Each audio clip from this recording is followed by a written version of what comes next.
Alright, I got a heater for you today. Let's talk about my top speculative stocks for 2020. What's going down in 2020 that we're going to need these speculative stocks that are going to be rocking it, okay? This is just my ideas of something to look at, not necessarily guaranteed. There's nothing guaranteed here, but these are my ideas for things I think have a good shot, and I'll speak about each one. They have a good shot to perform well in 2020 and beyond, actually. So we will take a look at that. So first one we have is Plug Power, a stock I've mentioned before. It's one I currently own. If we're looking at the pricing on this guy in the past month, it is up around 13%. Overall, nothing too absurd. If we're looking year to date, guy's up 135%. That's a little absurd. But if we're looking 5 years out, again, really not much, but a little bit of stagnation. So not much going on for this guy. So what is Plug Power? Well, Plug Power is, you know what? They produce, did you know it? Power. So Plug Power's product suites solve fundamental issues for our customers in a clean, cost-effective way. That commitment has made us the proven leaders in everything we do. So they offer a couple different things. You have GenDrive, which is fuel cell power for material handling applications that displaces lead-acid batteries in lift trucks. By using GenDrive, our customers eliminate the disadvantages of dealing with batteries. Exactly. Such as progressive battery droop, time-costly battery changes, and energy-consuming battery charges. Very true. GenDrive customers can see 5 to 6% productivity savings off using GenDrive. Now, again, this is their estimation, so it could be inaccurate. You have GenSure, which is fuel cell power for stationary power applications, offering a predictable and reliable solution over traditional generator or battery power technologies. As a highly flexible solution, GenSure users purchase with a backup power they need now and grow as needed. So makes plenty of sense there. Nice, lovely fuel cell company. They also offer ProGen, which is fuel cell engines designed for independent companies to use in their motive and stationary products under development. ProGen engines provide robust and cost-effective solutions with industry-leading performance, reliability, and time to market to OEMs looking to adopt sustainable fuel cell power. So they're also offering here GenFuel, which is a full suite of fueling solutions for material handling and stationary power customers. GenFuel ensures cost-effective hydrogen is always on site. So these guys right here make hydrogen fuel cells, needless to say. And the reason why I believe this guy is poised for success in the future is, I think there's many reasons for it, but I think it's important to mention how we are just shifting as a whole, not only a nation, but globally, we're shifting towards reliable, renewable energy that is better for the environment. That's really where we're going. And these hydrogen fuel cells, though obviously they're not your traditional fossil fuels, and they're not necessarily great for the environment, it is something to say that people are really trying to move away from these fossil fuels and move onward into something like this. So I think they're poised certainly for success. Certainly they have a good shot, and it all depends on what happens with it. So if we're looking at this guy, they currently have a guidance set out for them where they plan on reaching $1 billion in terms of revenue by 2024. Is it possible? Certainly it is, and they've recently renewed their guidance, maintained it after the past quarterly report, which sent the stock up pretty nicely. So the company deployed 1,700 GenDrive units and signed multiple new strategic partnerships, and there's no denying that. They definitely have signed a lot of partnerships lately, and that's part of why I'm pretty bullish on this stock. because of the potential. Not only the potential for these partnerships, but there's potential for someone bigger along the line to purchase them if they really wanted to. So if we're looking at Plug Power, it just recently received a $6 price target from B. Riley right here. B. Riley analyst reiterates a buy rating, $6 price target from $3.50. So nothing absurd here. I like that. It's a nice little change in price target there. Obviously, he's implying that this thing is going to double, which, if it does, it does. I mean, we'll take it. Christopher Van Horn thinks the multiple is appropriate, given Plug's implied 35% 5-year CAGR. That's a compound annual growth rate for you laymen. From his 2019 revenue estimate, and nearly 90% 4-year CAGR from his 2020 adjusted EBITDA estimate. That's right. Love it, love it. Plug's long-term revenue of $1 billion over the next 5 years, with $200 million in adjusted EBITDA, seems highly probable given recent industry and company-specific fundamentals, says Van Horn, who believes the stock and Plug's fuel cell technology seems to be an inflection point, and that the company is better positioned in its core material handling business than ever before, which is fantastic. So Plug's average sell-side rating is very bullish. So everyone else, Seeking Alpha and Quant are neutral on this stock. Personally, I'm pretty bullish on it. Not necessarily saying that 2020 is going to be the year for it to break out.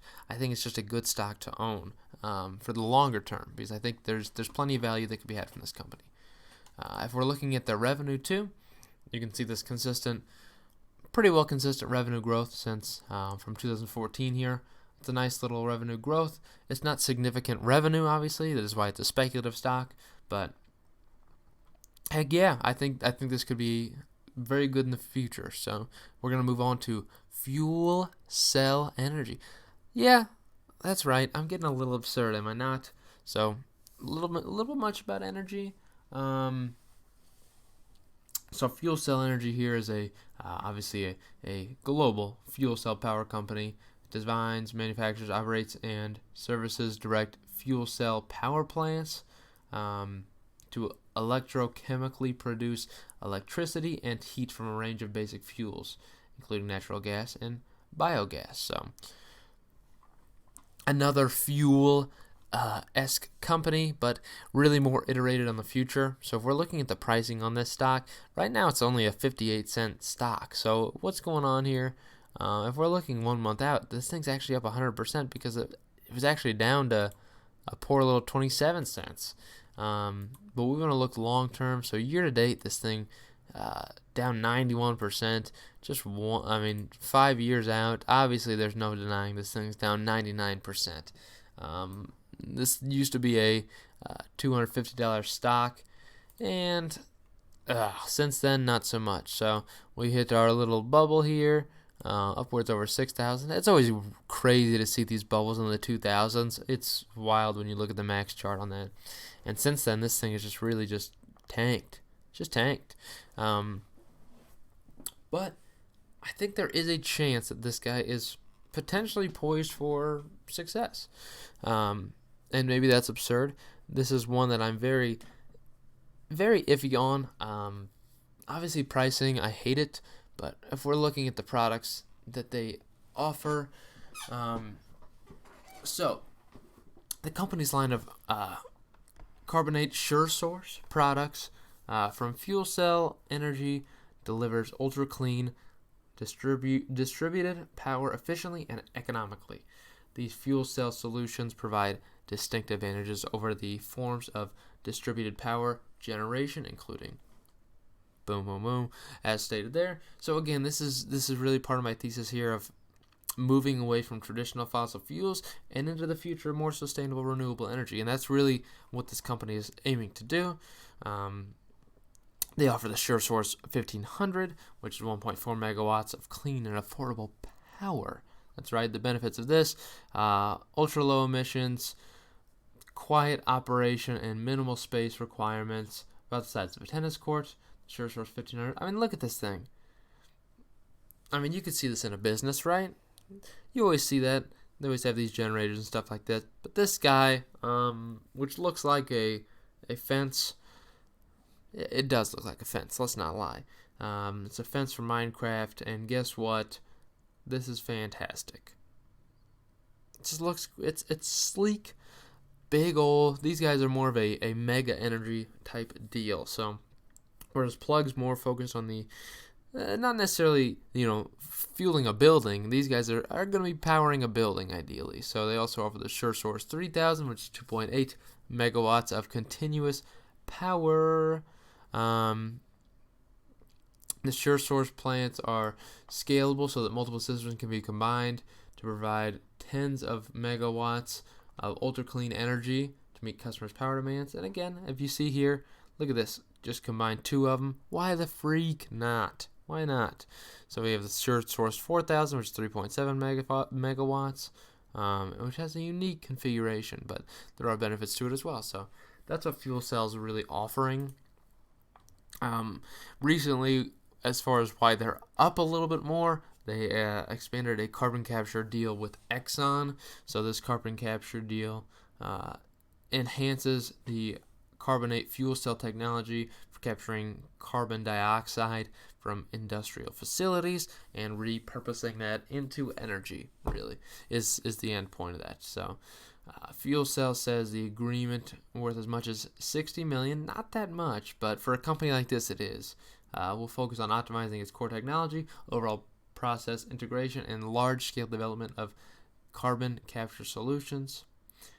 XOM hopes to conduct a pilot test on the next generation fuel cell carbon capture solution in one of the operating sites. So we'll see how that entirely goes.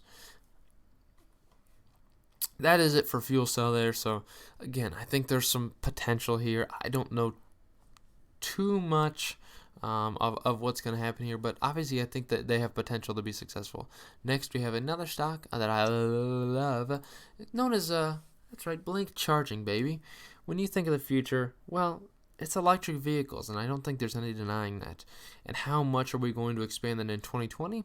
Maybe not necessarily too much, but I do think they will be poised for success because of the business that they're in. So Blink Charging, as it states, charging, are more interested in the charging aspect of the electric vehicles.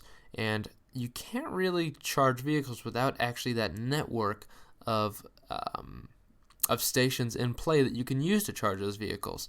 So this is why I'm interested in Blink Charging. So I see a lot of partnership potential here, or potential buyouts even, depending on who might be interested, whether Ford wants to have their own unique fuel cell pipes, whatever it might be. So we'll see how that goes. For Blink, if we're looking at the pricing on this guy, really, over the past 6 months, not much going on here, down 16%. I'm not happy about that. Year to date, this guy's up just barely. If we're looking 5 years out, the poor guy, he's been massacred, down 90%.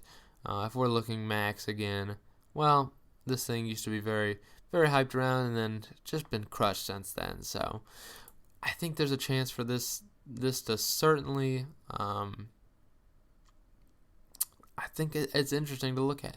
If we're looking at the products offered by Blink, once it loads here, first we're going to look at the range of these guys. How many of these are there? How many Blink charging stations are there? So you can see over here in Oregon, Washington area, 645.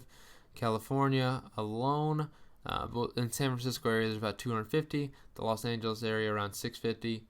San Diego area, around 371. So New Mexico, only around 24. Not much in the middle of the states. And it's not that much of a shocker. These aren't really the areas for electric vehicles at this point. In Dallas, Texas, pretty, hub for these kind of vehicles, I might say. They have 300 in place and 234 in Florida. Tennessee's got 377, and Philadelphia's got around 376 as well. So something to point out is how tired I am.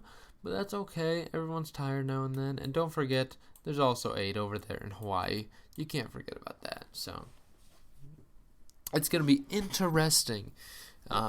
I think they're very poised for success in the future, and I think that they can certainly take advantage of what they already have, their system in place, and people are going to be using it. Electric vehicles are the future. There's no denying it. So as far as their products, they have the HQ100. Blink HQ100 is the ideal electric vehicle charging solution for the home. That's right, you got to charge your vehicles at home too. You're not just bringing them out commercially. That's my opinion on the matter. Let's see, compact unit that charges 4 times faster than the level 1 cord that came with your electric vehicle. Heck yeah. It's like when you get a phone cable that's a fast charging. Oh, freak, yes. Convenient delayed start buttons, optimize utility charge rates, and 18-foot cables that give you flexibility to place it anywhere in your garage. So that's fantastic. Then we obviously have the level 2 charging, typically a 240 volt, single phase AC input, the most common type of charging your electric vehicle has available in the United States. Nothing shocking there. Level 2 charging is used for charging electric vehicles at home and for yawning. Or public locations too. So interesting. They obviously have the one in Europe, which is, look at this, it's got a double handles. The IQ 200 is what it is. And then we have the DC fast charging. So this is 480 freaking volts. Talk about that. You're going to be dead in an instant. AC input is used to charging electric vehicles in commercial locations. That's why it produces so many volts. It's going to be producing these volts to charge these big vehicles, like a big rigs, your school buses, things like that. That's really what the goal is here. Once you get more electric vehicle things brought out into the world. So, as far as this yawning is concerned, we also have, as you can see, definitely some partnerships going on here. So they've signed an agreement in Chile, as they say, to bring some electric vehicles there, and also in Greece, which, interesting there. Greece, not necessarily the most wealthy of companies, but we're going to build some electric vehicle charging ports there. But there's definitely some partnerships going on here. And I think it's going to be interesting for the future to see where things go. And I think they'll certainly be able to sign some more partnerships and just overall tear up this revenue. As far as revenue is concerned, they're very light on revenue, and there's no denying that. But they're really working on developing the infrastructure now, and then the revenue comes from that. So nothing absurd there. And you know what my final stock is? And you already knew it. You already knew what it is. It's freaking Neo, baby. I love Neo. And I love Neo. Just made a video about Neo. But guess what? If we're looking 1 month out, poor Neo's flat. 6 months out, poor Neo's down. Year to date, Neo's still way down. 5 years, Neo's still way down. But this only goes to 2018, obviously, because that's when they IPO'd. Nothing absurd there. It's just way down, and they're in the lows, and I think there's plenty of room to recover. These yawns are frustrating, and I'm going to bed right after this, but not yet, because we got to talk about Neo. What are they offering? So they're an electric vehicle maker in China.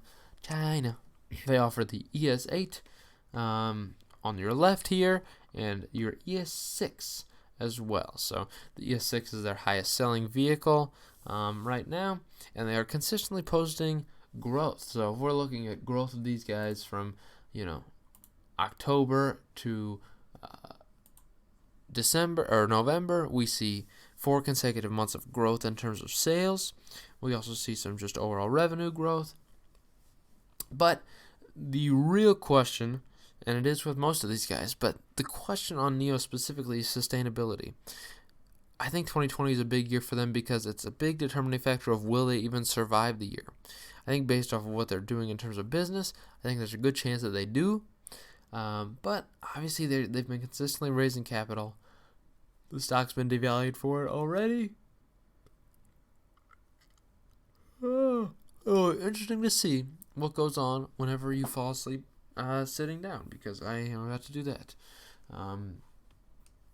I love that growth. So Neo is just my baby. And you know what? I might pick up some more.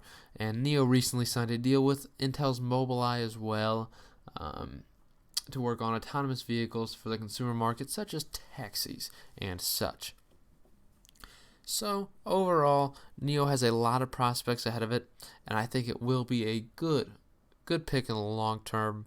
I think they certainly should not be that afraid of Tesla. I think that they can certainly they can compete in China, and then once they do that, they're going to expand. Obviously, eventually they'll work on the Project Eve, as you might know. So the Eve, which I will show off here, is just a concept car at this point, but it is very much the future, for a good reason. I mean, you step inside and this thing is built for just enjoying. It's built for 100% autonomous driving, and Neo's got a fantastic autonomous network already. This is a company that's just well poised in their industry. They got some very smart people working on their vehicles, and overall, I mean, it's a good company. I think their issue is certainly cash flow, and there's no denying that. So again, that's why I ponder: will it be able to survive in the long term? We will see. But overall, you already know it's been a hot video. I hope you enjoyed it. These 4 speculative stocks worth taking a look at for 2020. Thank you.